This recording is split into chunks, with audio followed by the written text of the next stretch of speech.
Carol, I can help if you, this is Tammy, I'm zooming in. I can help if you need it because I, like you, have never been a secretary, but the thing to remember with minutes, it's a summary of actions taken. So like Matt said, the high point, and just make sure, because we've got the videos that are verbatim of everything that happens, so.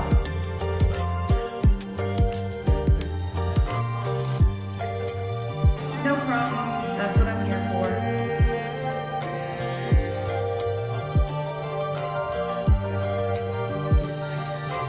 You're welcome.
No, it's just very cloudy. Yeah, that's what it is. And it almost looks like there's a pollen film on top of the water in certain spots, certain areas of the lake. So, I mean, it's probably gonna be good for the fishing because it kind of protects some of that, makes them not so spooky. Yeah. Okay, it's 2 o'clock. I'm gonna call the meeting to order. I'm assuming that, looks like we have a lot of people zoomed in, so if I get to talking and somebody on the Zoom meeting wants to chime in, just, remind me to ask those guys. So, meeting's called to order. So welcome everyone. Once again, we got half people Zooming, half people in person. Thanks for everyone for being here today. First thing I'd like to do is, are there any other additions or deletions to the agenda before we get started today? The only thing I have on here that Kelly Austin reminded me of is that we typically combine the November and December meeting. So at the end of this meeting, we need to decide whether or not we want to combine that meeting and pick a date to do so. So is there any other additions to the agenda? Okay, I'll take that as a no. Moving on to the next thing on the list here, approval of the previous month's minutes. Can we get an approval for the minutes? I make a Move that we approve them. Okay, we got a first from second. Kelly and a second from Rick. Thank you very much. Board member comments. No comments from Jerry. Any other board members on the meeting that, I don't see anybody up there. My tab's here. Okay. Matt, can you tell us, can you see who's on?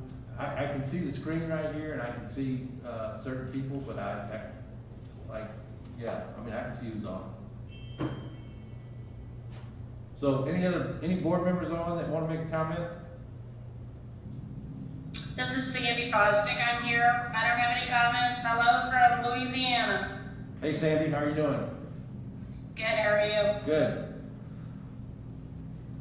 I'm good, Mary Sinkus. Okay, Mary, thank you very much. Done for my tab. Okay, Mike, do you have anything to say or? No, sir. Okay. All right, moving on. We'll move on to, since Tom is not in attendance, and I don't think he's on. Tom, are you on Zoom? I don't think he is. So with that, I'll turn it over to Rick and John, or John and Rick to talk about whatever's on their agenda. All right.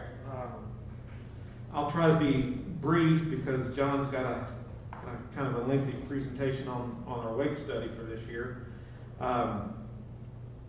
Our Fisheries and Ecology Department, we are about wrapped up for our weed control this year. So that'll be put to rest till next spring. We actually purchased next year's grass carp, which are used to control aquatic vegetation.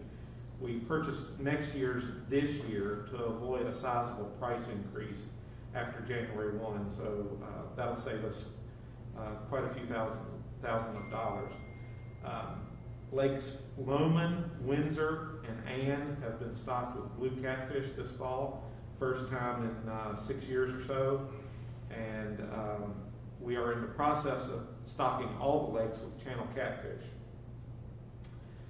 Our intensive fish sampling continues this fall. We're wrapping up our electrofishing tonight, but trap netting and gill netting will extend into November. So we ask members to be patient with our nets deployed in the water and look for buoys which mark them so that they don't get their motors tangled in our gear. The drawdown on schedule for Lake Rayburn is still on schedule. We have run into a little bit of an issue with the drain valve. It appears that the intake for that valve is buried in about 10 feet of silt, mud, and decomposing leaves and sticks and tires and everything else. So we've opted not to open that valve for fear that we might not get it closed. So we're going to use a siphon system to get the lake to drain into its existing overflow column. Shouldn't cause too much problems there. Again, we're on schedule to start that on November the 9th, have it drawn down by December the 4th, and allow it to start refilling on March the 1st. I can say that cooler temperatures have resulted in an expected seasonal reduction in lake usage. Our lake rangers are transitioning to a winter schedule. We've reduced staff from 8 to 4, and we'll carry 4 through the winter this year, where we have carried 3 in the past. Our contacts for September, we had 2,629. We removed 250 people. We had 626 contacts by boat and 166 hours on the water. If you compare all of last year, we removed 1,535 people who weren't members in 2019, and we've removed 3,930 through September 30th of this year. So by now, I'm actually sure we're well over 4,000. So in trying to adhere to the 2020 plan, where we've taken things more private, we're doing our best to have people who aren't members leave. We are also, it's been brought to my attention that the dog park, which is now only one park, where we used to have it broken into 2 sizes. The recent floods have, of course, washed the small side away. But so we've learned that there's an issue with people adhering to the small dog days and large dog days. And what that's done is driven away some of our users who have small dogs, for fear that they're not safe when large dogs are on small dog days. And so I've asked my lake rangers to step up their presence there and remind people to be courteous and allow the small dog owners their time. We've repaired or replaced the kayak rack at London Landing, and we will be adding racks at Lake Ann next. There's a 15-person waiting list there, so we'll be able to accommodate those people going forward. And I'll try to be brief, and at this point I'll let John take over and talk about the wake study that we performed last month. Hey, Okay. Rick, one quick question. Yes. I read something the other day on social media about a sailboat being capsized in Lake Rayburn. Yes.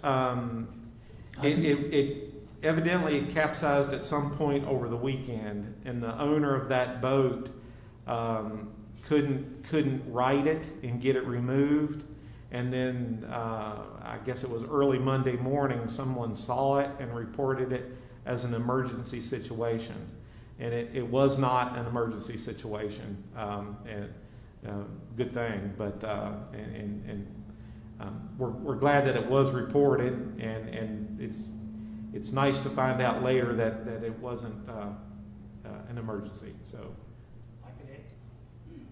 I could add something to that, because the capsized boat was about 200 feet from my dock, and it was really strange. We looked out the day before, and it was there with the keel up and the rudder up, and several attempts were made by a pontoon boat that likes to carry around a Trump flag, and he made a strong effort to try to tow the boat back to its owner's dock, but the mast apparently was stuck in the mud. So every time they attempted to move it, the boat just kind of tilted and wouldn't move. So after about 3 attempts, they just decided to leave it abandoned. I did report it that day, but I told them it wasn't an emergency. I reported to the Lake Ranger number. And but the next morning, like you say, someone apparently reported it as an emergency, and the whole police department and fire department showed up.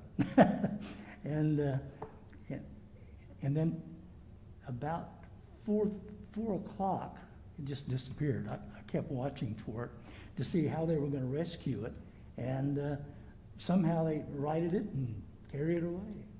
So, in the event. I'm not sure how it was recovered either, but I know that it's out there now. Yeah, right. Thanks, Rick. Okay, any other questions for Rick? Okay, with that, we'll turn it over to John to talk about the wake boat study.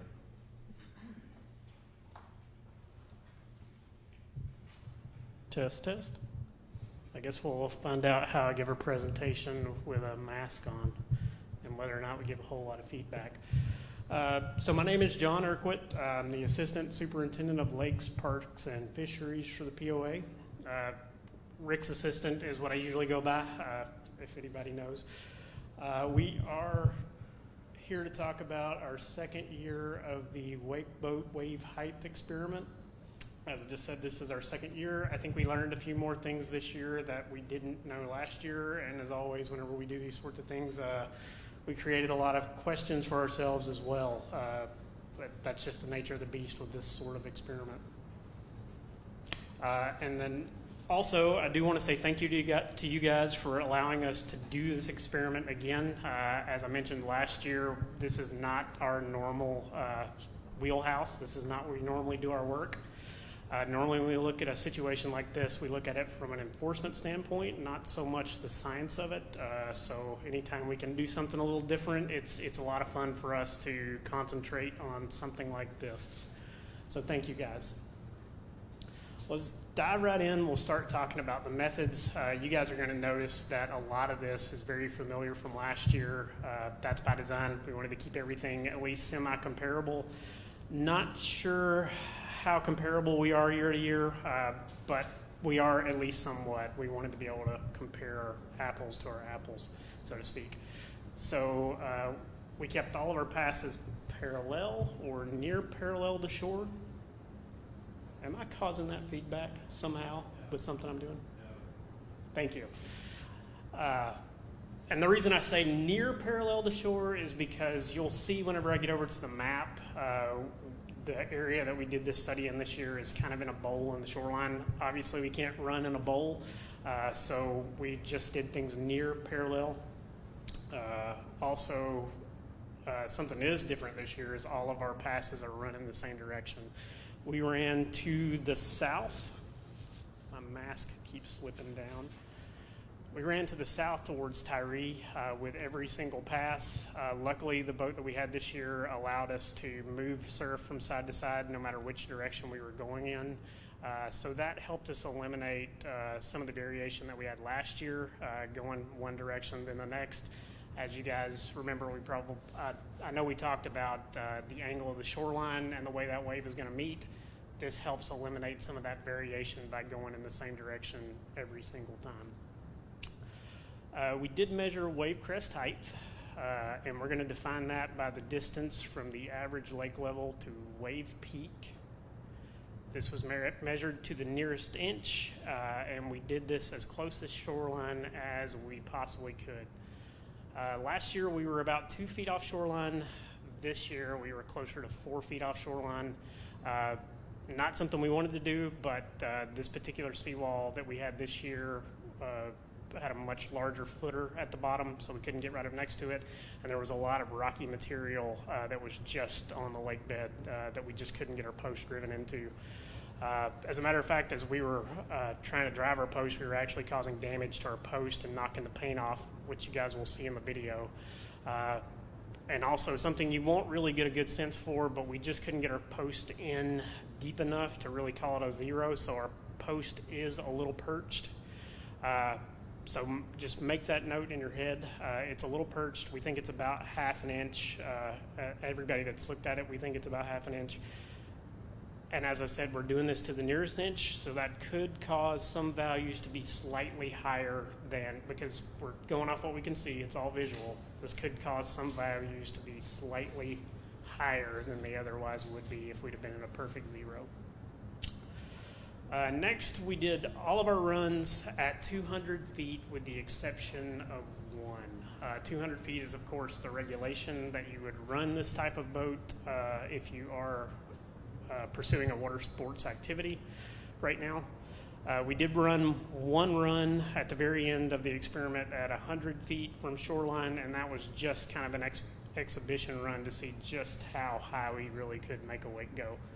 but because of that being what we assumed would be pretty destructive, we did not want to do that a whole lot. We did use 2 speeds just like last year. We wanted to illustrate the 2 activities we've talked about a lot. We wanted to simulate wakeboarding with this particular boat. The cruising speed for wakeboarding is at 22 miles per hour. And then we have our second activity, wake surfing, which is the activity that's done much slower. This is the activity where you see that much larger wave that comes off the back of the boat. Presumably, the person that would be doing this activity wouldn't be using a rope. They're just surfing down the trough of the wave made behind the boat.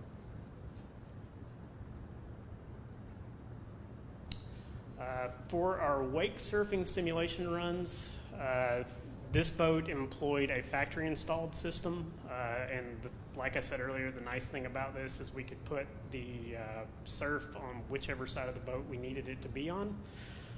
So we used that rather than the manual wedge like we used last year.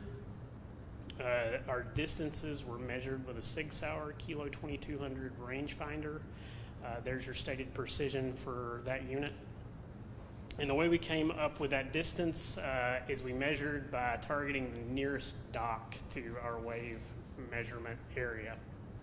And whenever we had that measurement, we'd drop a marker buoy right at the target, and then that way our wake boat operator or boat operators could have a nice target to aim at and stay on the outside of.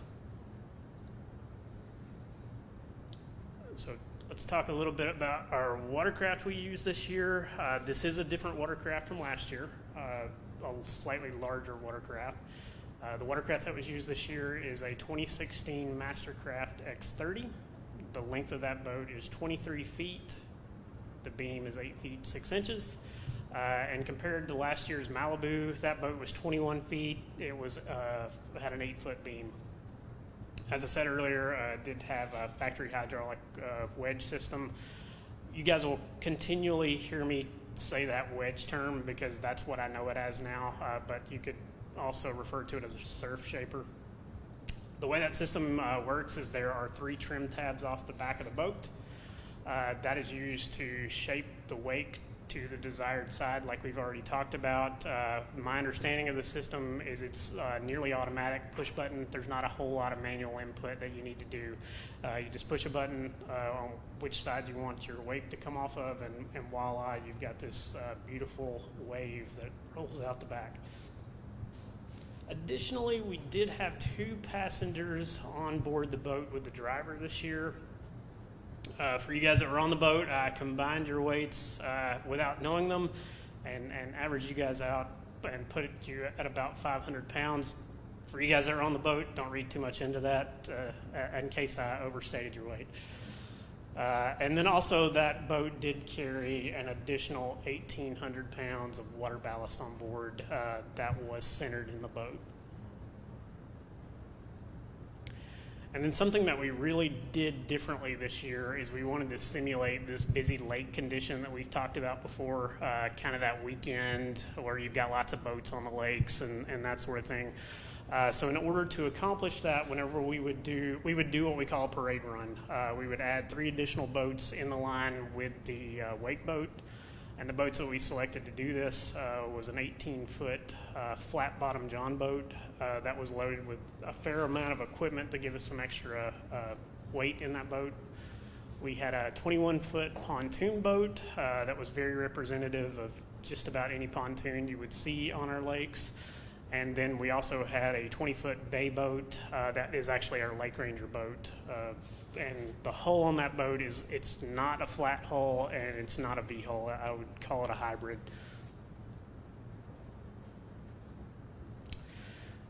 So let's see if I can get my pointer to work here. Look at that. That's awesome.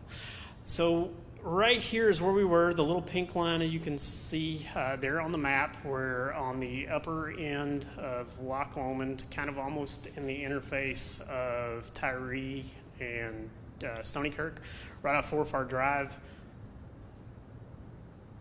Here's a zoomed in view for you guys. Here's that bowl I was talking about, where everything in the shoreline kind of dips in. could actually play a part in some of our results. Just for this 200-foot mark is just for reference. That's not the line we necessarily traveled. I just put it up there so you guys could see what 200 feet offshore line would look like. And as I said, you can see Forfar Drive right there. And then just a word on the conditions. The water was pretty choppy that day. That was due to an average of 10-mile-per-hour winds. We did have some gusts, but it wasn't enough to keep our drone grounded. And as always on Loch Lomond, the wind was kind of swirling. We had, at times, the wind was blowing directly into moving more towards Stony Kirk and Tyree. That's just a condition that Loch Lomond normally has whenever you have wind. It was a sunny, beautiful day, not too unlike today. Temperature was mid to high 80s, depending on the time you're actually talking about.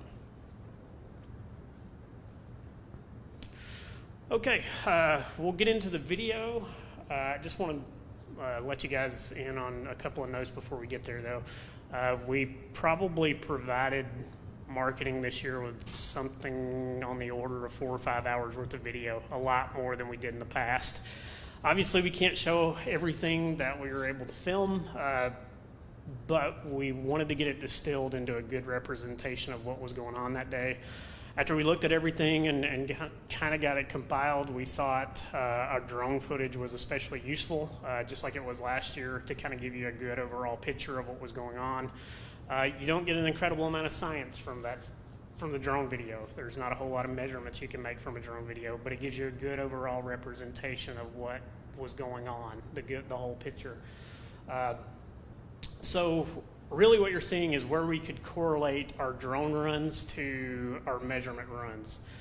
We only have one drone, so the drone couldn't be everywhere all at once. So we're showing you what we could with the drone runs, and then there's some other things in there as well. And then the other note that I want to make is there is a ruler that we have superimposed on the screen. This is for reference use only. This is not what we used to measure those wakes whenever we did this. It's slightly, it's almost to scale, but slightly out. And as you guys remember, as I was saying, our post is slightly perched, so it's not exactly lined up the way it should be. So for reference use only. With that, I will see if I can get this thing started.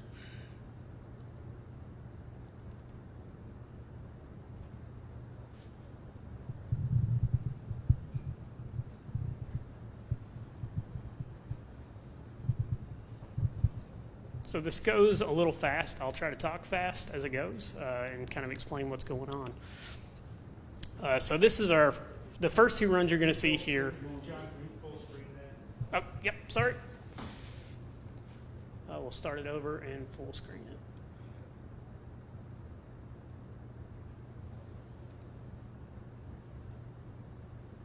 So the first 2 runs you're going to see here are with the surf going out to the left, and that in this case means that the surf was actually going out into the lake exactly the way we would ask somebody to operate this boat.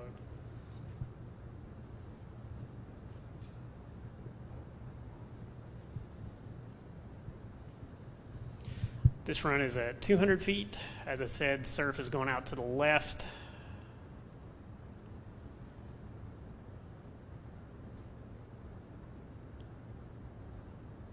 So this is, by regulation, the correct way to run this boat.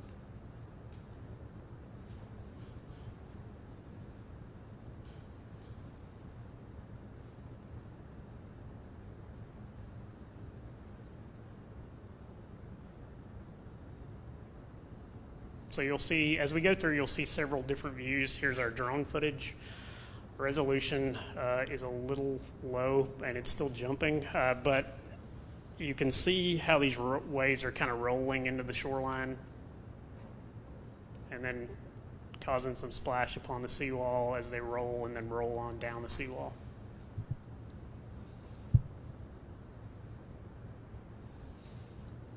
Same thing with this run. This is, by regulation, the correct way to run this watercraft. Got your surf all going out into the lake and this is the smaller side of the wake coming into shoreline.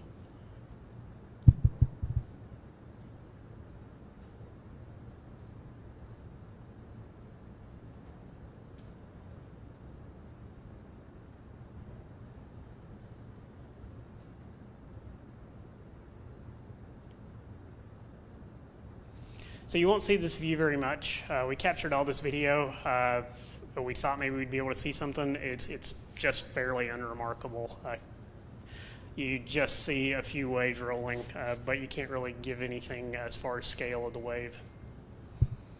Again, you get to see those waves rolling up the seawall there.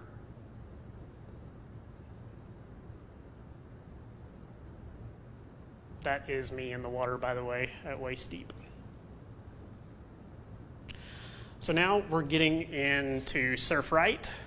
That means our surf is going to come directly at us. So this would be the incorrect way to run the boat. We're still at 200 feet, but the surf is now coming directly at the shoreline.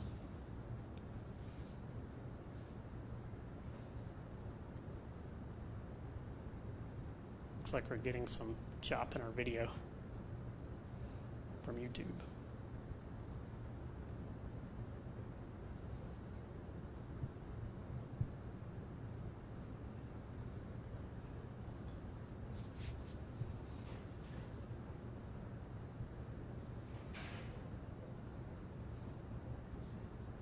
Good overall picture of what's going on, and I guess as the resolution starts to clear up, you guys can clearly see these waves kind of moving in this direction.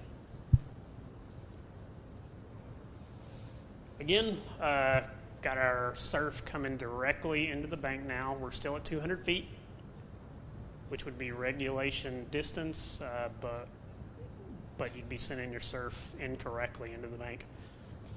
And I will say this run actually has the highest wave that we recorded for one of these 200-foot runs.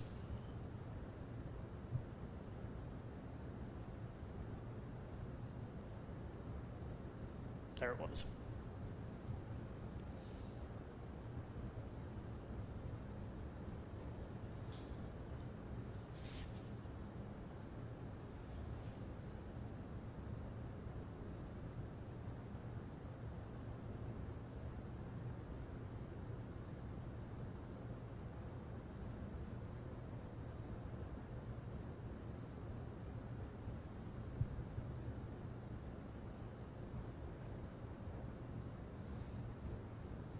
This is the last run at 200 feet where we're going to send our surf into the bank.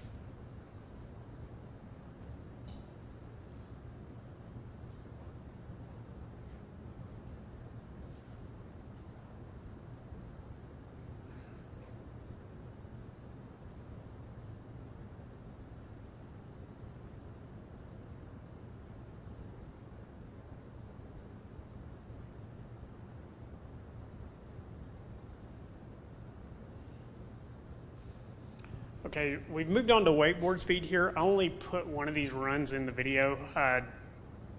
They all look fairly the same, but I just wanted you guys to get an idea of how a wave at this speed approaches the bank differently than the way it would with the wakeboard. And I know we talked about it before, but I just wanted you guys to be able to see it. So when it switches back to the drone view, you're going to see, instead of that rolling motion, you've got this side-to-side motion.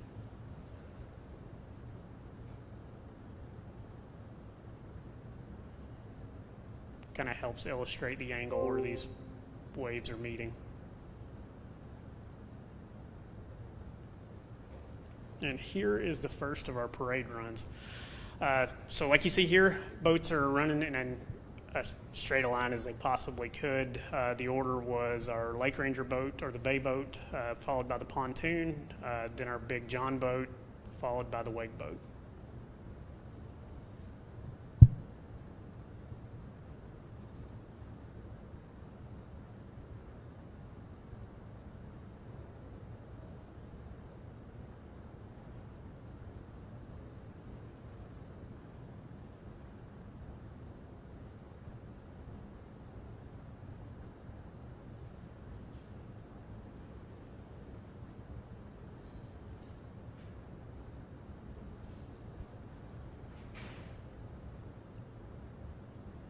Same thing again. Run number 2 for this. 200 feet, which is regulation. Lake Ranger boat, pontoon, the Big John boat, and then our wake boat.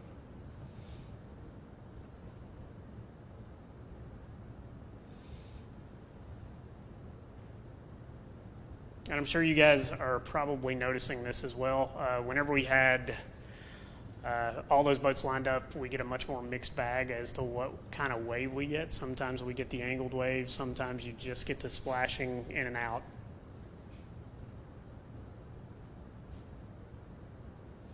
And then here is the exhibition run I was talking about, where we're running at 100 feet. And everybody was absolutely trying to make a wake, or at least our staff was trying to make a wake at this point, as large as we possibly could.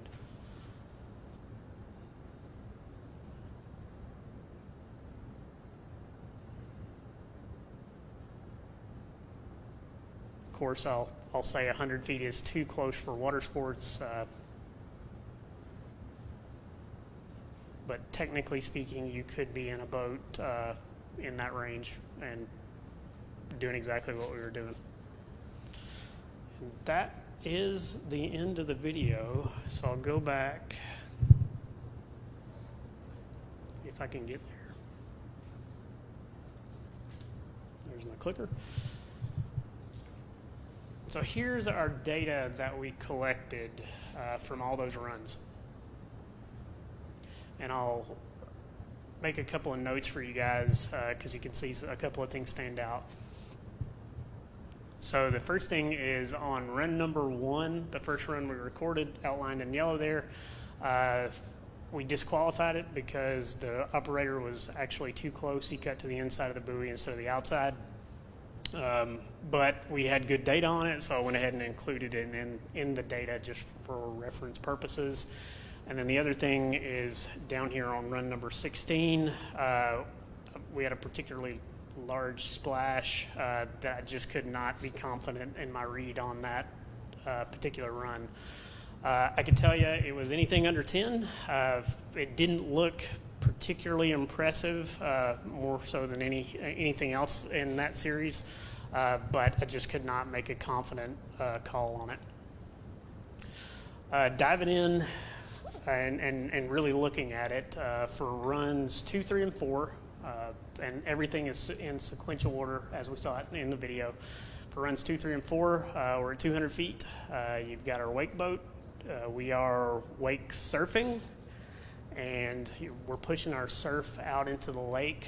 This is the correct way by regulation to run this watercraft. And for those numbers, we were able to generate a 5, a 5, and a 7, and that's in inches as far as when it crosses that last pole. In 5, 6, and 7, same thing as above. We're still wake surfing. We're still at 200 feet regulation. However, now we're pushing that large surf into the shore line. There we recorded a 7, and like I was noting in the video, a 10, which was our largest one recorded from 200 feet, and an 8. And then in 8, 9, and 10, we're still at 200 feet, but we went to wakeboarding at this point, got faster with a 22 miles per hour. You really don't have a surf direction at this point. We recorded a 7, a 6, and a 9. And then something that we did not have any drone video on is with that loaded flat bottom boat, we had it fairly loaded with equipment. We actually did several runs with just it alone. Unfortunately, we did not do drone video on this particular boat, but on the very first run with that boat, we were able to produce a 9-inch wave as it crossed over the post. But each successive run was 3s. Not really sure why the variability or one way or another, but data is data. And then finally with our parades, we were mostly moving at a mixed speed out there. We're again at 200 feet, and we got a 6, a 5, and of course, to my shame, a no read. But like I said, I'd be confident calling it anything under 10. And then on our very last run, number 17, with that exhibition run at 100 feet, we were able to produce a wake that hit around 11 inches. I'll let you guys kind of digest that for just a second.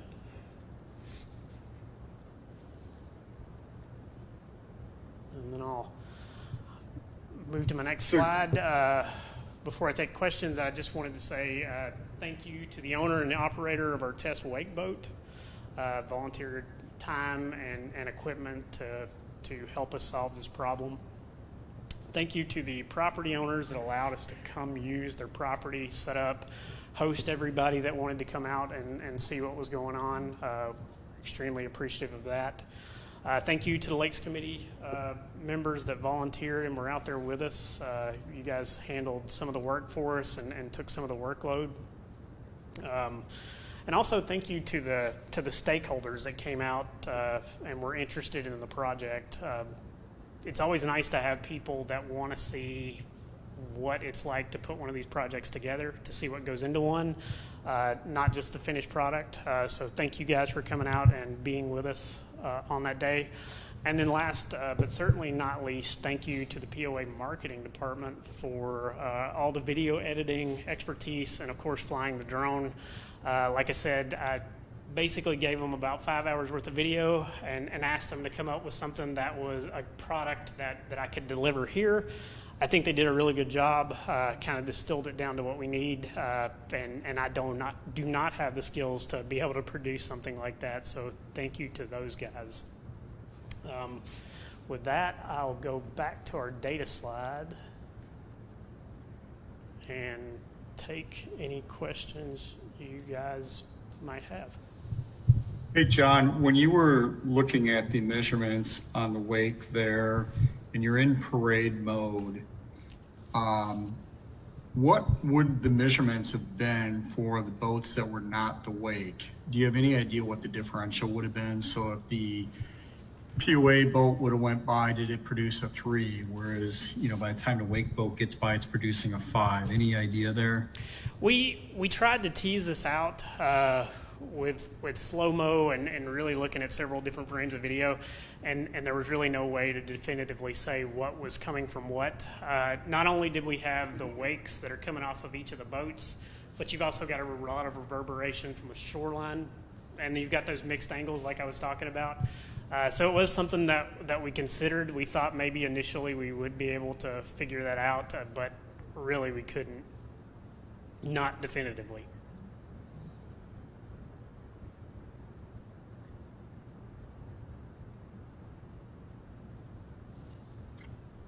John, I want to speak to this table. From what I can tell, the loaded flat bottom, which just watching it, because I was out there, the loaded flat bottom plowing made as big of a wave height as the wake boat when the wake boat was operating what we'd say in a towed operation at the legal distance. Right. Because that becomes, well, actually his biggest was at 200 feet at 22 miles an hour, 9 inches. Right. The only other time he got something that big was at 10 inches, but he was at... Well, we were doing it wrong. He was, yeah, he had his configuration throwing into the shore, so... And then, so I thought that was interesting. That was my observation too. That loaded flat bottom made a huge wave. The other one that shows up is when we put all those boats mixed at 100 feet, which is legal, because they weren't towing. It comes up at 11 inches, the biggest wave we saw out there, I think, right? Yes. Right, correct. 11 inches was the parade. And as I think you just mentioned, we don't know what sequence that is, but it really became that churn of all those boats that created that biggest wave. But nonetheless would have been acceptable under our current rules. So I guess that's what kind of jumps out at me. And we've talked several times of these kind of additive effects or subtracting effects where you've got waves that stack up to each other. And that could be what we're seeing here. again, it's really hard to tell whenever you start having all the chaos of having all the boats kind of lined up together, and you've got mixed speeds and varying angles of things coming into the shoreline. But realistically, that could be what we're looking at. Is we're seeing some of the additive effect in some of these cases versus some of the subtracting effects that's maybe muting some of these runs too. Yeah, and it kind of shows up in the drone where there's that center console part there that shows up in a lot of videos, and you can see that churn is sending it up and down. Right. Because we did try to photograph down the shoreline to try to capture some of the upset or some of the disturbance that gets created along that shoreline. Right, and as I think I mentioned it in the video, so we had a camera angle that looked the whole time up towards the south, towards Tyree. But the way we were kind of angled, all you really see is that you would see an occasional lap of a wake that would hit the bottom of one of those docks. But it really, other than that, was pretty unimpressive. I mean, you had no sense of scale for how large those waves were, other than just seeing waves.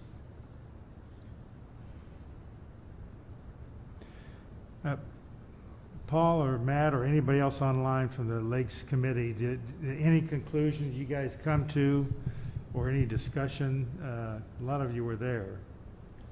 The only thing I can say about it was that, I've been on the lakes for many years, not recently as a skier and all, very active in water sports participation. And I didn't see anything that to me was out of the ordinary. I mean, in my opinion, on a nice, warm, sunny afternoon, and you're out skiing and boating, you're going to have waves, and people can still have fun. And if we follow the rules, we can all still have a good time. If the wind had been exacerbated the whole process, let's say we'd had a wind today, it had been kind of perpendicular to the shoreline, it would have exacerbated the effects on the shoreline. And of course, it makes some of the other activities a little more difficult too. But in my opinion, things look pretty normal. Comments from others? Yeah, I would agree that, nothing was that spectacular. I do think it does show that if you operate the wake boat properly, sending you set the wedge to send the wake to the center of the lake versus to shore does make a difference. And I know that may be a little bit of an enforcement issue if people are not doing that. When you're in the boat, you can actually see the high side of the wave. And I don't know if that's that visible if you were following the boat in an enforcement position, but if people do operate and send the wake, the biggest part of the wake, toward the center of the lake, it really does. It makes it's not a huge difference, but it does make a difference. It appears like that you can see the difference from the back of the boat, looking at the back of the boat as it's going away from you. Yeah, because you can certainly see it sitting in the boat. It's a huge difference. You could really tell which direction the wedge was pointing. So. And that's something we also noticed in the video. That boat, you really could tell. We knew exactly where the surf was coming from and where it was going. With the drone video, at least. Beyond that, of course, we couldn't. But with the drone flying overhead, we definitely could tell exactly where the surf was headed. I think it reinforces our decision to move him to 200 feet. Although it is interesting to see that he has number 10 is 200 feet wake boat with a speed of 22. I got a 9-inch wave. But it does reinforce, I'll tell you what else comes to the conclusion. It's an average of 5 2/3 feet when he's in wake configuration and he's going 11, which would be surfing, and he's throwing to the proper direction. And then it's 8 1/3 feet when he is throwing it towards shore. So that device becomes important. The enforcement of the device becomes important. The other conclusion I came to is big heavy boats make big waves because that loaded flat bottom with that chemical tank in there, I felt, and it shows up, it makes big waves. And then the churn of a parade made the single biggest wave. So, and that's legal at 100 feet. You could have that parade because the wake boat wasn't towing anybody. So that group of boats could have come by is allowed by our rules. Right. Yeah, on a typical nice sunny afternoon, yeah, that would be a typical response or typical effects. Tell me, John, have you had any feedback from any of the other folks that were there, constituents that were monitoring it with us, property owners, like Ellen Creekbaum or some, and her crew? Have you gotten any feedback from them from what they saw? Not since that day, but we were there and had a wave come. I was standing on the shore above the seawall, and we did have a wave come in and break on the seawall, and it did produce a splash. And she indicated to me that that's what they see when they're having that's one of the issues they have is the splash. And so it leads me to wonder if we're talking about wave height or we're talking about splash. Yeah, right. So I have a question. This is Grace. In your opinion, are people pretty much in the habit of going 22 miles an hour? And if not, if they tend to go faster, was there any consideration given to measuring things if you're going a little faster? And would that make much of a difference?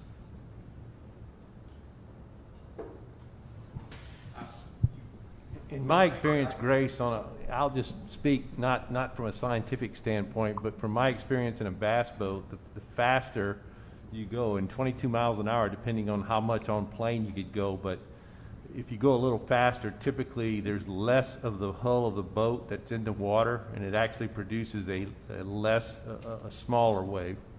Just my personal observation. And just from pulling skiers and stuff and wake, you're not going to get over 22 really. And you're going to get a couple of people that do, but it is very rare. So I think your test is extremely well done, John. Documented extremely well. I think to what the room is saying, there's minimal impact. We're seeing other things within the 100 marker that aligns with what we've seen. I personally have lived on 2 other lakes. And at least on one of those lakes, I would have waves that were 2 to 4 to 5 feet off my seawall in the weekends consistently. You live on the lake, especially in a no wake, you're taking that ownership piece on typically.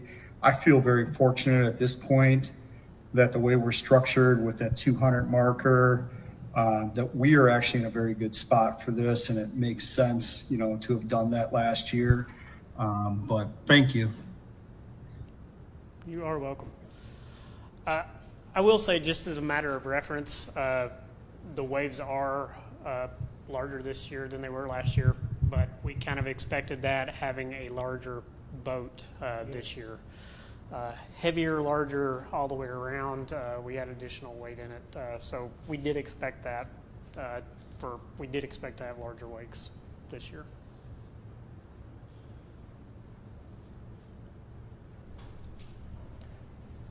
I appreciate all the work that the POA staff did to put this together. Thank you very much. It took a lot of work. Very good. We are happy to help. Okay, are there any more questions on the wave boat study before we move on? I'd like to, what are we going to do with it? And can it be disseminated? I guess that's the question. Can we now disseminate this because the owner that provided the boat is interested in seeing it, so.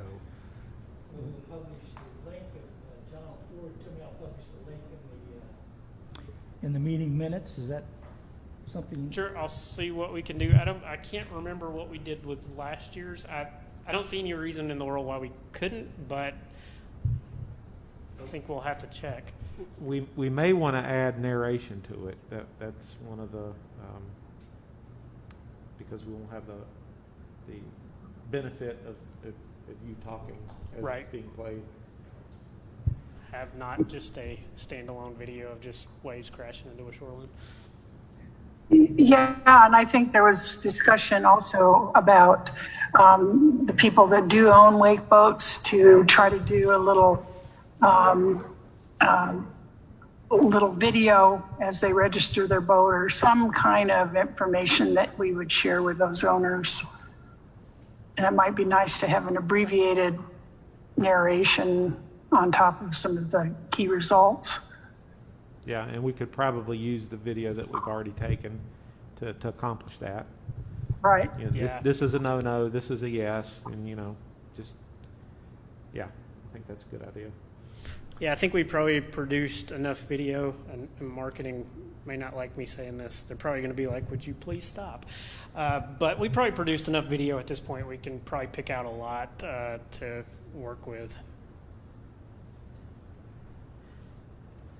I think, Matt, one question that comes up is what conclusions does the Lakes JAC draw?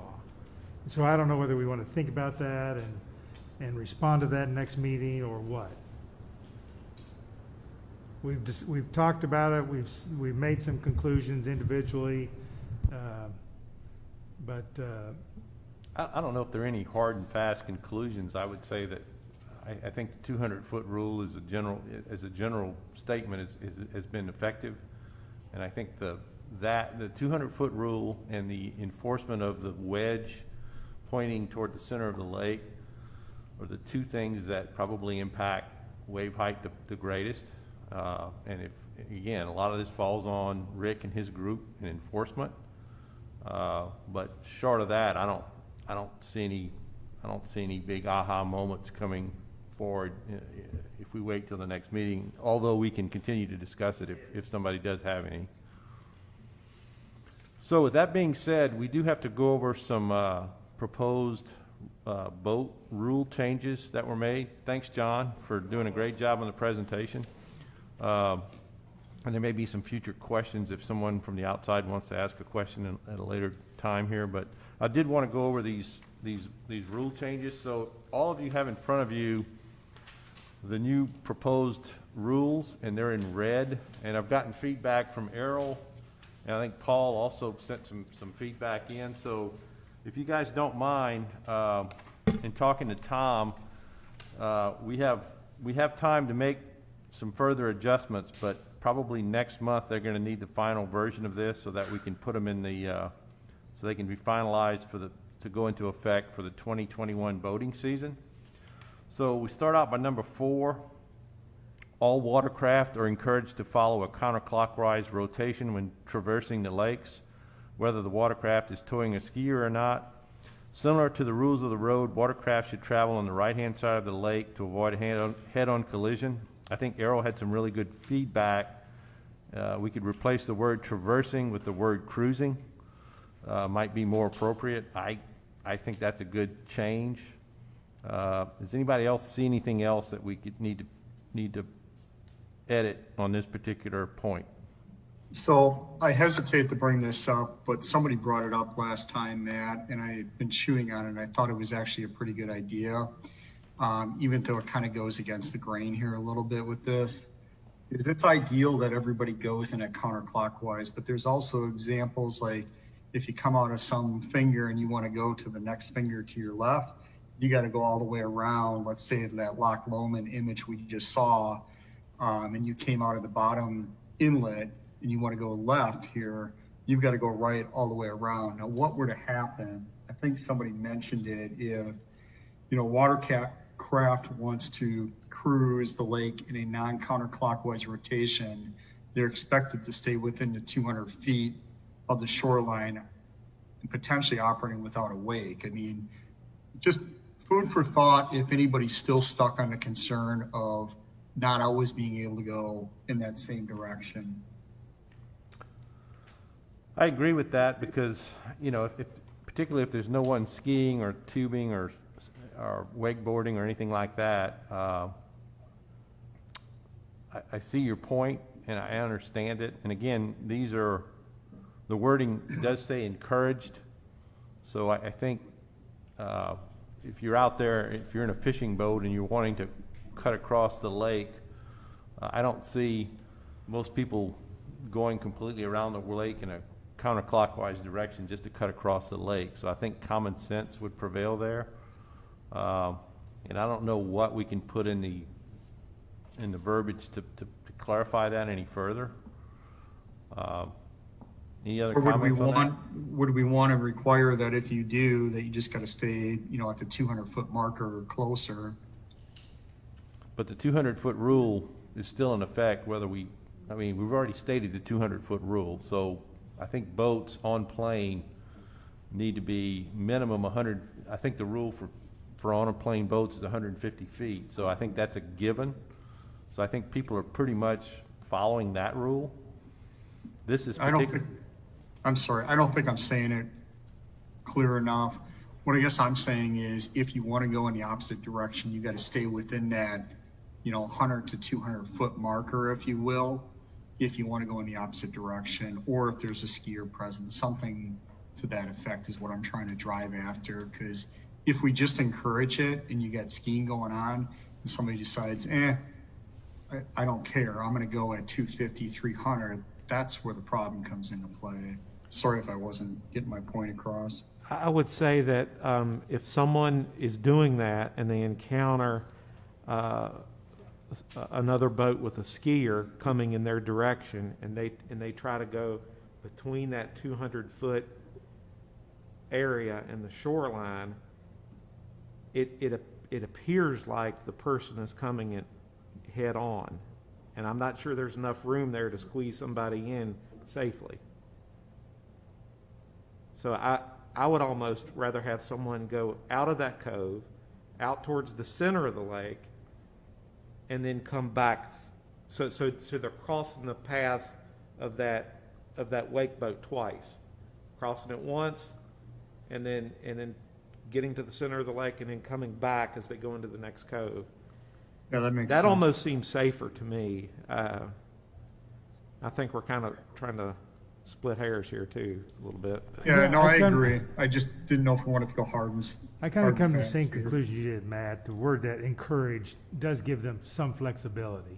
So if you're a boat going over and you want to go left just to the next cove or a short distance, that seems practical and acceptable with the word encouraged. Yeah. And also from a practical standpoint, our rangers are going to pay attention to the direction that recreational boaters are going that have someone in tow. They're keen on that, and they would stop them and try to correct them. Someone coming out of one cove just to slip back into the next cove is not going to rise to the same amount of concern that traversing in the wrong direction when you're towing would. So it sounds like we're good. Yeah, I think Well, we're good. I wanna point out- I Everybody wanna point- agree that the word traversing can be replaced with the word cruising? Is that okay with everyone? Yes. Yes. Any objections to that? Okay, go ahead. Rick, do you have something else? Let's remember, I think our rules are pretty straightforward. If you're towing 200 feet, if you're not, it's 100. 150. 100. 100, that's right, correct. I said 150 a while ago. Well, with regard to the wording too, is it necessary for us to say to avoid a head-on collision? I mean, all the rules that we state here are for avoiding a collision of any kind. And in my opinion, to say to avoid head-on collision, none of us want a head-on collision under any circumstance. And that all the navigation that we do is, of course, to avoid that, plus any other accident. So you'd put a period after the word lake and just avoid that, to avoid a head-on collision? Well, yeah. I tend to agree. I don't think that necessarily adds Well- anything, and it just sort of. And I proposed, an alternate wording there that some of you may like and some of you may not, but I'd like for you to consider it. I mean, I think the wording as it is good. I like that point, Paul. To avoid a head-on collision, I would strike that, and I would replace the word traversing with cruising.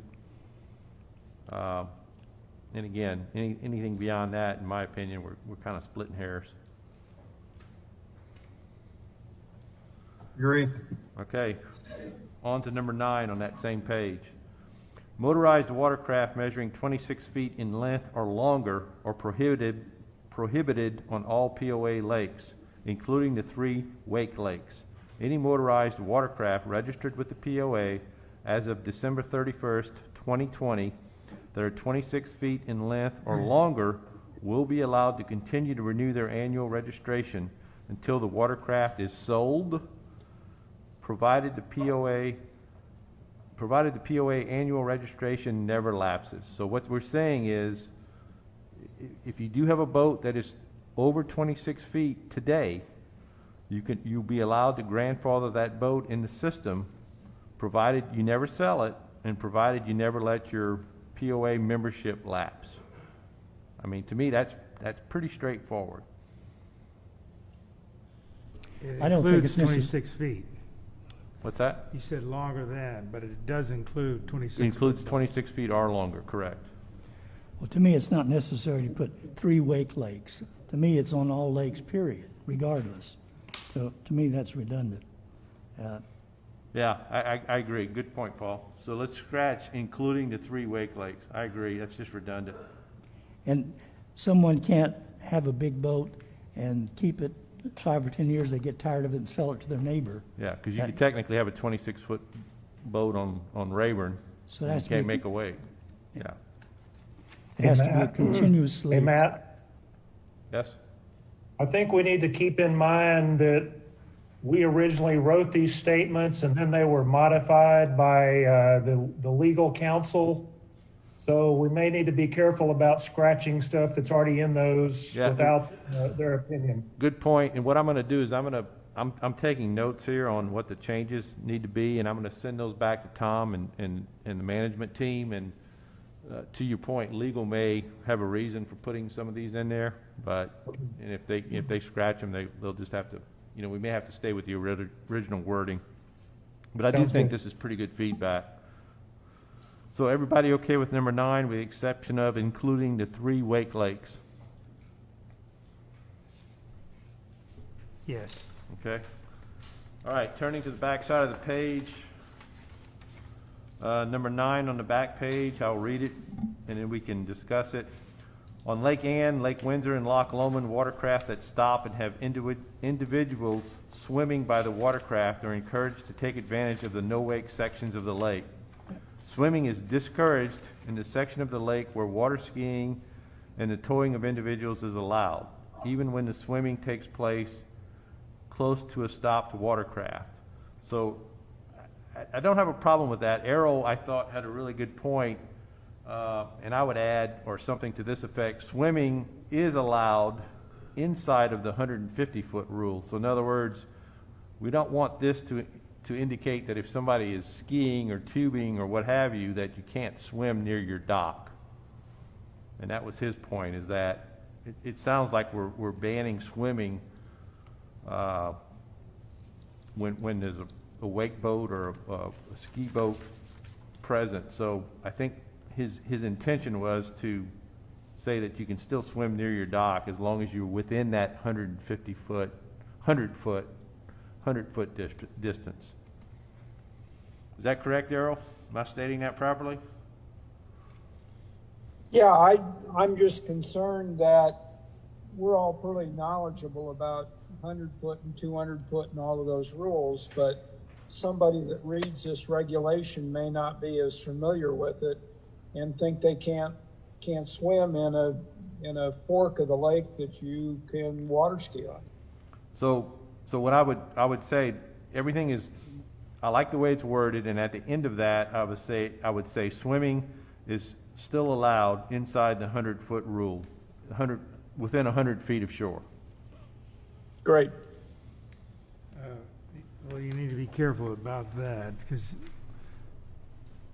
if you go to a no-wake cove, they can swim anywhere in there, even They- if they're 120 feet. True.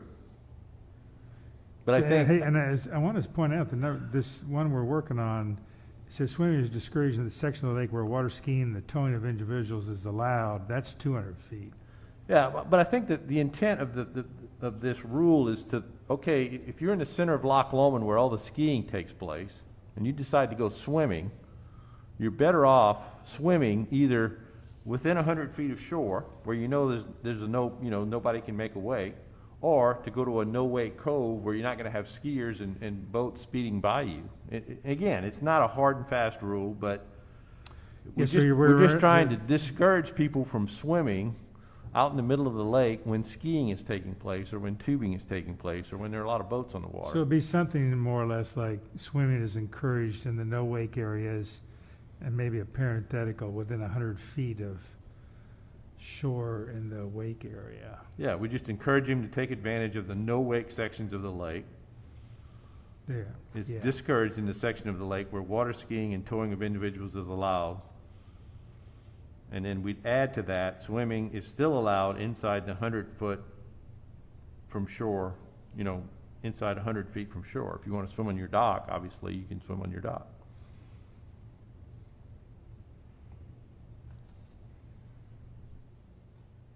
Everybody good with that one? Well, as we try to fine tune it, I'm just a little, that implies that if you're in a no-wake cove and 120 feet out, I like what we're trying to encourage. I'm good with it. If you're in a no-wake cove, to me, you're in a place where it's safer to swim. You're not 100% safe, I guess, ever, but if you're in a no-wake cove, at least the person in the boat has a better chance of seeing you sooner and has more of an certainly, opportunity to yes. react to get out of the way versus if you're in an area where boats are operating at full speed. So, and that's kind of what we're trying to accomplish. Okay, number 10. When a watercraft is towing a person or persons, the watercraft must turn left when retrieving the person or persons after they have fallen into the water. Watercraft must follow at a safe distance when following a watercraft that is towing a person or persons. Persons being towed can fall unexpectedly. Therefore, observe caution by maintaining a safe distance of at least 150 feet from the watercraft in front of you. So, Matt, the only thing I would propose the group think about here is that instead of it's 150 feet from the watercraft, I would say something like, therefore observe caution by maintaining a distance of at least 150 feet from the person or persons being towed in front of you. A rope is typically 75 feet. Reacting when you're moving at that rate, towing is very difficult. That would be my only suggestion, is moving from the watercraft to the person or persons being towed. I like that comment because Errol also expressed concern about, if you're exactly 150 feet behind a boat going at full speed, it doesn't give you a lot of time to react. So I do like, we can change the wording to be at least 150 feet behind the person on the ski or being towed or what have you. So that would give us a little extra footage there. I'm reluctant to put another number out there. I guess we could use 200 feet. Any other thoughts on that if we increased it to 200? Because we're saying you have to be 200 feet from shore. Or would we say you want to maintain a separation of 200 feet between if you're towing someone? After taking my grandkids out there and towing them, and on a day when it's busy, 200 feet is barely enough. So it needs to, you could even strike the distance and say use a safe distance. Yeah, that would be better. Yeah. Who's going to measure I agree. 150, 200 feet? I agree, because I wouldn't want to be following somebody even at 200 feet. Right, that's too close. So the only thing with saying a safe distance is it opens it up for complete interpretation. And when you're out there, you will see a lot of people, a fair amount, within that distance. So I guess I would say at a safe distance, at least 200 feet plus. I would give them a minimum marker personally. And so they're already, we would hope that they're already dialed into what 200 feet is, because that's how far they're staying offshore. And so keeping it consistent might be a good thing. Yeah, so I agree. I think the 200 is a good number. Yeah, let's do 200, and also, I think I need to word this so that it's maintaining a safe distance of at least, we could even say at least 200 feet. That sounds good. Yeah, I think as long as we include a number, that makes it a lot easier for us to enforce. Right. We've got a number to shoot for. Okay, is everybody good with that one? Hey, thanks for your input on this. Appreciate everyone reading these things, because it does get to be a little bit tedious, and I think as a group, we tend to do better if everyone looks at this and kind of gives feedback. So I do appreciate all the feedback on this particular topic, and I will recap this and send it to Tom and his crew, and hopefully we can they can be enacted in time for the 2021 boating season. Matt, Yes, sir. Matt, one question. Yes, sir. This is Errol. I don't think we want to wait to get that to the board for the November meeting. I think you can find out from Tom what needs to be done, make the changes, maybe send it all to us by email, and we can vote on it and get it to the board quicker, because the cycle they go through takes, they send it to the regs committee and then back to the POA, and they have to have it on their ballot 2 months in a row. Yeah, I think, talking to Tom via email and text, he said if we got it to him by November, we'd be fine. I will have it to him in probably tomorrow. And I think it's just a matter of, again, legal has already gone through this, and so hopefully the recommendations that we made won't violate any legal implications. So I'm sure Tom is going to take it to legal and make sure everything still passes the legal test. And I mean, the Rules and Regs Committee has looked at this, and we're just tweaking the verbiage as far as I'm concerned, as far as what I understand from Tom. So it'll be done. I'll have it done tomorrow or day after at the latest. I don't think it's anything that has to go to the board again. But if it is, we'll find out and we'll take necessary actions. Okay, thank you. Matt, can I ask one question on it? Sure. In regards to the jug fishing number 4, I just asked this because I ran about a half dozen of them this last weekend. Yep. And they were out quite a distance off the shoreline. I don't see anything in here that says what distance they have to be within the shoreline. Should there be something, or should it be wide open? What number is that? It's number 4. It starts with jug fishing, and then fishing tournaments is below it.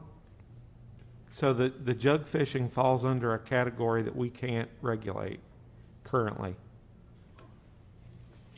If it's allowed statewide, we currently can't limit that any more than it is.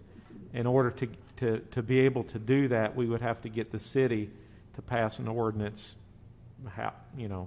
describing how they want it done. It's not worth it then. I was surprised to see them out in the middle of the lake, basically, or in the middle of an inlet. Was this during the day? Yeah.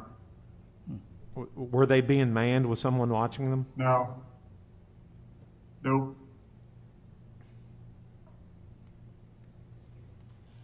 Well, so I trying to read this quickly. That's not allowed. It's nighttime only, correct?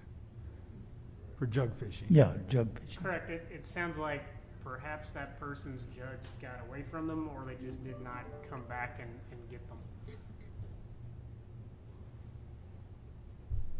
Yeah, I didn't mean to slow us down. I was just curious. I understand now, so I'll report it next time. And I think that's something that we have to consider in future meetings, because this issue was brought up last month, and I think we know what we're up against to make any kind of a meaningful change, and so it's just gonna take some time and effort to fine tune that. And if we want to go there even. There is an avenue, though, I believe. There is an avenue. With joining with the city. And, you know, I've enjoyed jug fishing myself, but just discussing it with you, Rick, I recognize now that it becomes so we're buying catfish. We're taking POA money and buying catfish. So I think it is an appropriate topic to discuss because it tends to be a harvesting or taking, a passive fishing method. And is that okay? You know, is that what we want? Because, and I think I worry about it from that angle of harvesting those fish that we've paid for. Agree. So I think it's just something that should go on our agenda for future discussion to make sure that we all are in agreement that we think it's an acceptable method of fishing under the circumstances of us buying the fish or trying to promote growth of them. I understand, just realize there are a lot of people who jug fish, and you're probably going to get some pretty good pushback. But I agree, it should be discussed in detail at a further meeting. I mean, I agree with you, personally, but there are people out there who love to jug fish, and you know, we'll have to deal with that when it comes. So we do have an open secretary position. I talked to Carol Phillips. Carol has agreed to do the secretary's job beginning January 2021. Thank you very much, Carol. We appreciate your willingness to volunteer for that. Paul, we again thank you for all you've done, and I'm assuming you'll continue to do that through the end of the year. Thank you very much, both of you. So we reviewed the proposed regulations for the 2021 boating regulations. How about combining the November-December meeting? Typically, we would combine the November-December meeting into one meeting. And the last time I remember doing that, we had a meeting first or second week of December. Hey, Matt. Yes? My thought was, since we used to meet on the third week, now we meet on the second week. Yep. Why don't we just cancel the November 11th meeting and combine those both into the regular meeting day on December the 9th. Sounds like a good plan. That's a good plan for me. Anybody have an objection to that?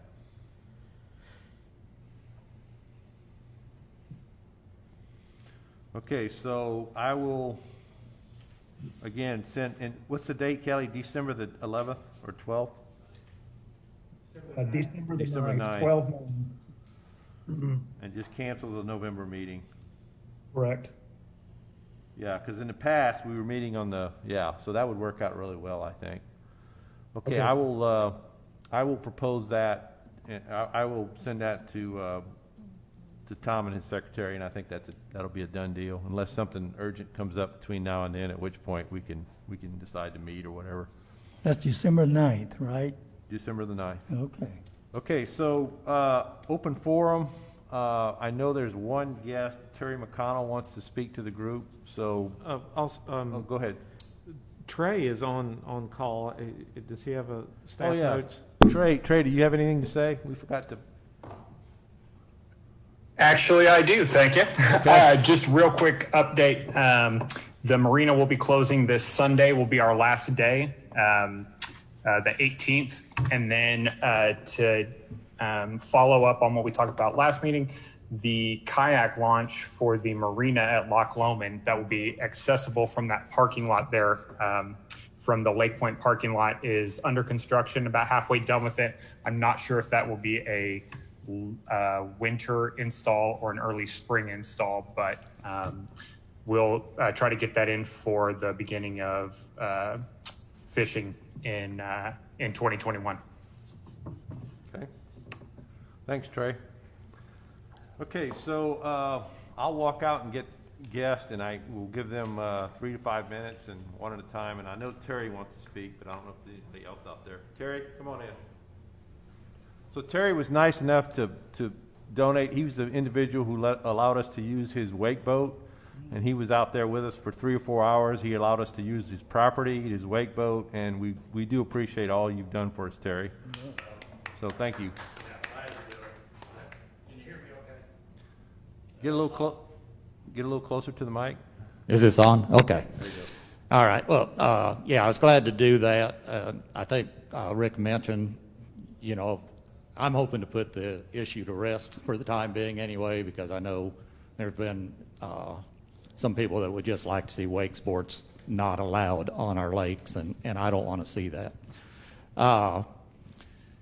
You know, I don't know now if the issue is the splash, but like you said, it was my property, and I get a lot of splash on that property, a lot, and that's part of living on the main part of the lake, and I don't think it's causing any persons or property any damage from the splash that we've seen. I think that's a non-issue. One thing I did want to mention, having those buoys out there at 200 feet, you know, and we're just hardly ever that close to the shoreline. 200 feet is closer than what we would be when we're doing wake sports. Because the lake's plenty big enough, we don't need to be that close. And I know some people don't like wake boats, so we're going to keep our distance away from shore. But I think the study showed that 200 feet and throwing your wake to the inside of the lake is sufficient and doesn't cause any problems. So I think you all have done a great job on, you know, studying this for 2 years, coming up with the rules you've got, and I'm happy with them. The only other thing I want to add right now is that on that last run of 100 feet, and I asked if we could do that, for that last run, I'm not sure it was clear in the study, but I dumped all of my ballast and pulled all my trim tabs up for that. Okay, so I was running just like any other boat. I didn't have any ballast. I didn't have any trim tabs. I know from living there on the lake that boats come by at that distance and make big wakes, and that's okay. That's part of living on the lake, like I said. And the study will show that that 100 feet was the largest wake you saw, and that's not a wakeboard wake. That's just a boat going by at 100 feet from shoreline. Again, that was the largest wake, larger than anything we produced doing wake sports. So thank you. Hopefully that this study will satisfy, you know, the people. The splash, I don't know what to say about it. You just get splash. The other thing, I'm glad that you have moved on a different note, that safety precaution for people following skiers and tubers and stuff to at least 200 feet, because that is an issue on the lake. And I see it a lot, because if we're out wake surfing, we're making a sizable wake right behind our boat. Well, the people that are out there tubing want to take advantage of my wake and get as close to me as they can to try to flip people off their tubes by going across my wake. And, you know, I've got grandkids out there too, and it's very aggravating to me, but it's also a real safety issue. Drivers that are pulling tubers half the time are turned around looking at their tubers to see what they're doing, and anything less than 200 feet is just dangerous. Kid goes down like that, you know, that boat needs to have time to turn, get out of the way, and that should at least be 200 feet, so thank you for that. And the wake that I produced, I know you had it in your study. I had 1,800 pounds of ballast. We had the people, my boat, and I told John this when I called him with the specifications. The dry weight of my boat is 4,700 pounds. That's a heavy boat. You know, it's built to last. So I'm out there making a big wake right behind it because I can, but I think that's dissipating before it gets to shore as long as we're following the rules. And that is, I feel like from what I've seen on that lake, that's as heavy a boat making as big a wake as any other boats I've seen out there. So unless anybody had any questions for me, that's the only comments I had. Hey, thanks again, Terry. Appreciate you coming in. Thank you. Do you know if there's any other guest out there? There is one other person. Okay, could you send that person out? And he is correct. I did not note whether or not there was ballast on board for most of these runs. I guess in my line of thinking, what I was thinking about was whenever you're wake surfing, you have ballast on board when you're not, but I didn't note it in the data. Is that number 10? Number 17 is the run he was talking about. But 17. all the runs down to number 7 have ballast on board. Beyond that, there is no ballast. So when you 8, 9, 10 had no ballast? So they had ballast, didn't they? no ballast. I think he, as far as I know, we had dumped ballast at that point because he's moving 22 miles an hour. I think he has ballast. Derek? I was just listening to that. The 22 miles per hour had some ballast, not as much. Again, my systems are automated, so they pick out how much ballast they want to put in there. And the ballast. It does have some ballast in it. Yeah, it's probably got about 1,000 pounds of ballast At 22. at 22 miles per hour. Okay, thanks for clarifying. I'll make that note in our notes. I did not know it wasn't an either or issue. Probably good to add it to the table. What's that? It'd probably be good to add it to the table and as a comment. Yes, and I'll do so. Okay, we have another guest. Sir, could you tell us your name? My name's Lauren. I just came to watch the meeting, Okay, and I appreciate the opportunity to get to see the meeting. okay. So, no, I didn't really have any comments, so. All right, hey, appreciate it, thanks. Okay, so John, you make those changes. I don't have anything else on the agenda. Does anybody else have anything else they want to mention or talk about? Going once? Yes, one thing, Rick and John, can Chris give us an overview of maybe the ecology from a standpoint? I think we had a good year for Secchi disc checking, and it's always nice if we know what he's doing with that data, what it caused him to go do, and how it's improved the health of the lakes. So Yes, we can keep getting volunteers to do that. Right. I can have him speak to us at the December 9th meeting. He put together a really good recap Yeah. last year, so. And he can just plug and crank new numbers, so Okay. that shouldn't be too difficult. And then maybe we want to wait another month or so just to see what his workload looks like. But we could choose a month, maybe January, February, March, to give us an update on the fisheries data. And that's the sampling that you're doing now, Yes. right? You're doing it in the fall? Mhm. Okay. Okay, anything else anybody wants to talk about? Going once, going twice? Meeting adjourned. Thanks, everyone.